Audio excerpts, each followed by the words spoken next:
ایک دن لکڑہارا جب اپنے کام میں مصروف تھا تو اسے گرجدار دھاڑ سنائی دی۔ اس نے اپنا کلہاڑا نیچے رکھا اور خاموشی سے سننا لگا۔ اچانک ایک بڑا سا شیر جھاڑیوں سے باہر آ نکلا۔ شیر نے بوڑھے سے کہا کہ مجھ سے ڈرو مت، میں تمہیں نقصان نہیں پہنچاؤں گا۔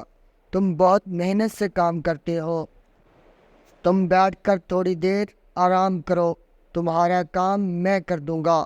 بوڑھا حیران تھا، اسے معلوم نہیں تھا کہ شیر باتیں کر سکتے ہیں، اور کیا بات ہے کہ شیر اسے مدد کرنے کی پیشکش کر رہا تھا۔ اس نے کہا، تم کتنے مہربان ہو پیارے شیر۔ بوڑھا ایک درخت کے نیچے آرام کر رہا تھا جبکہ شیر کام کر رہا تھا۔ شیر نے جلد ہی ساری لکڑیاں کاٹ دی۔ بوڑھے اور شیر نے مل کر لکڑیوں کو ایک گٹلی میں باندھ کر گدھے کی پیٹھ پر لاد دیا۔ بوڑھے نے شیر کا شکریہ ادا کیا اور لکڑیاں بیچنے چلا گیا۔ اگلے دن پھر شیر آیا اور اس بوڑھے کی دوبارہ مدد کی۔ کچھ ہفتوں تک یہ سلسلہ جاری رہا۔ ایک دن کام ختم ہونے کے بعد شیر نے بوڑھے کی گود میں اپنا سر رکھا اور آرام کرنے لگا۔ اس نے بوڑھے کی طرف دیکھتے ہوئے پوچھا، کیا میں خوبصورت ہوں؟ ہاں واقعی تم بہت خوبصورت ہو، بوڑھے نے جواب دیا۔ کیا میں طاقتور ہوں؟ شیر نے پوچھا۔ ہاں یقیناً، بے شک بہت طاقتور ہو، بوڑھے نے کہا۔ کیا میں جوان اور توانائی سے بھرا ہوا شیر ہوں؟ ہاں ہاں بالکل ایسے ہی ہے، بوڑھے نے جواب دیا۔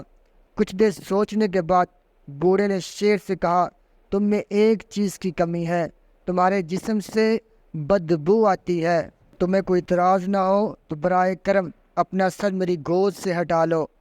اگر آپ کی طرح میرے جسم سے بھی بدبو آنے لگی تو میری بیوی کو بہت برا لگے گا۔ شیر اچھل کر اس کی گود سے اٹھا اور بوڑھے کو کلہاڑی دیتے ہوئے کہا، اسے میری پیٹھ پر مارو۔ بوڑھے نے کہا، میں تمہیں تکلیف نہیں پہنچا سکتا۔ شیر نے کہا، یہ میری خواہش ہے، اور یہ کہنے کے ساتھ ہی وہ دھاڑنے لگا۔ بوڑھے کی سمجھ میں کچھ نہیں آ رہا تھا کہ وہ اب کیا کرے۔ آخر اس نے کلہاڑی اٹھا کر شیر کی پیٹھ پر دے ماری۔ شیر کی پیٹھ پر گہرا زخم آیا اور خون نکلنے لگا۔ اس نے شیر کا جسم سرخ اور چپچپا ہو گیا۔ شیر جنگل میں واپس چلا گیا اور بوڑھا اپنی کلہاڑی اور لکڑیاں لے کر بازار میں چلا گیا۔ اگلے دن بوڑھا اپنے کام والی جگہ پہ آیا۔ شیر آیا اور اسے دور سے دیکھتا رہا لیکن کوئی بات نہیں کی۔ بوڑھا خوف زدہ ہو گیا۔ وقت گزرتا گیا اور پھر ایک دن اچانک شیر جھاڑیوں کے پیچھے سے بوڑھے کی طرف بڑھا۔ اس نے بوڑھے سے کہا، میری پیٹھ کی طرف دیکھو، زخم کا کوئی نشان ہے؟ بوڑھے نے غور سے دیکھا لیکن اسے کہیں کلہاڑی سے لگنے والے زخم کا نشان نظر نہیں آیا۔ یہ بالکل ٹھیک ہے، کوئی نشان نہیں ہے، بوڑھے نے کہا۔ ہاں، شیر نے جواب دیا، کلہاڑی کا زخم تو ٹھیک ہو گیا ہے لیکن تمہارے سخت الفاظ کا زخم ابھی تک میرے دل پر موجود ہے جو کبھی ٹھیک نہیں ہو سکتا۔ مجھے ہمیشہ یاد رہے گا کہ تم نے میری بدبودار جلد کے بارے میں جو کہا تھا۔ اب تم اس جنگل کو چھوڑ دو ورنہ میں تمہیں کھا جاؤں گا۔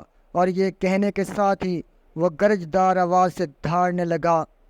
بوڑھا جنگل چھوڑ کر چلا گیا اور اس دن سے تمام شیروں سے خوف محسوس ہونے لگا۔